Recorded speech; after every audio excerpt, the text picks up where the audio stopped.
కేంద్ర మంత్రి బండి సంజయ్ సిట్కు లేఖ రాశారు. తాను ఈవేళ విచారణకు రాలేనని లేఖలో తెలిపారు. పార్లమెంట్ సమావేశాలు కొనసాగుతున్నందున విచారణకు హాజరు కాలేకపోతున్నానని ఎంపీ వెల్లడించారు.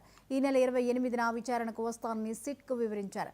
కాగా ఫోన్ ట్యాపింగ్ కేసులో సంజయ్ని సిట్ అధికారులు సాక్షిగా విచారణకు రావాలన్నారు.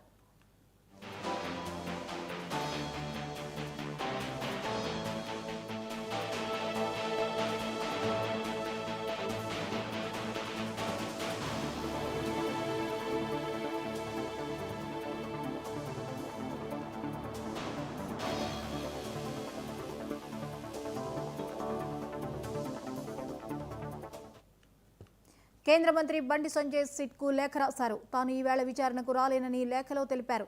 పార్లమెంట్ సమావేశాలు కొనసాగుతున్నందున విచారణకు హాజరు కాలేకపోతున్నానని ఎంపీ వెల్లడించారు.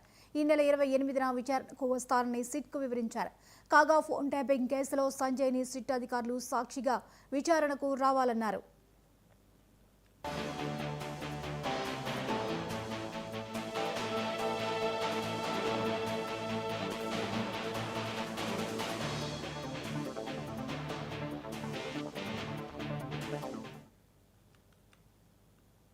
హైదరాబాద్ వ్యాప్తంగా వర్షం దంచి కొడుతోంది. బుధవారం రాత్రి నుంచి